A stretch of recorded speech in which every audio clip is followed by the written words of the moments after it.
আসসালামু আলাইকুম, আশা করি ভালো আছেন। তো আজকে আমরা দেখব ফার্স্ট ব্লক থিমের ডেমো কিভাবে কাজ করে।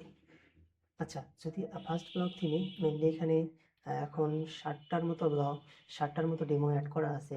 আরও কিছু ডেমো নিয়ে কাজ চলতেছে, সেগুলো হয়তো বা সামনে অ্যাড হবে। তো সবগুলোর ইম্পোর্টের প্রসেসটা হবে একই রকম। তো আজকে সেটা আমি দেখাবো।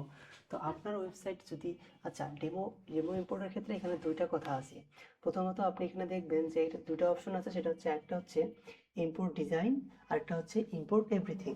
যদি আপনার ওয়েবসাইট এমন হয় যে আপনার ওয়েবসাইটটা পুরাতন ওয়েবসাইট বা আপনার ওয়েবসাইটে অলরেডি কিছু পোস্ট আছে, হ্যাঁ কিছু পোস্ট আছে, কিছু পেজগুলো ম্যান্ডেটরি যে পেজগুলো আছে সেই পেজগুলো অলরেডি আপনার ওয়েবসাইটের মধ্যে ডিজাইন করা আছে, কন্টেন্ট দেওয়া আছে।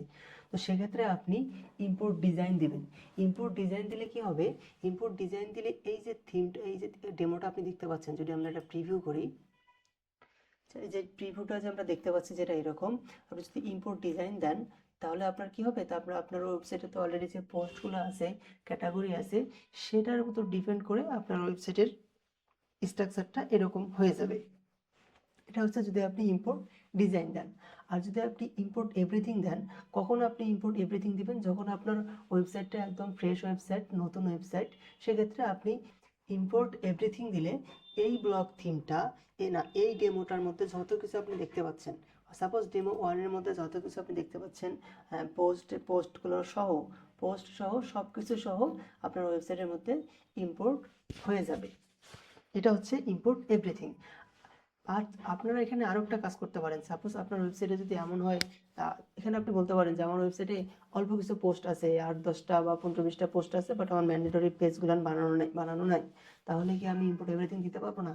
হ্যাঁ, আপনি ইম্পোর্ট এভরিথিং দিতে পারবেন। ইম্পোর্ট এভরিথিং দিলে মেনলি যেটা হবে সেটা হচ্ছে আপনার ডেমো কিছু পোস্ট আপনার ওয়ার্ডপ্রেসের মধ্যে অ্যাড হবে।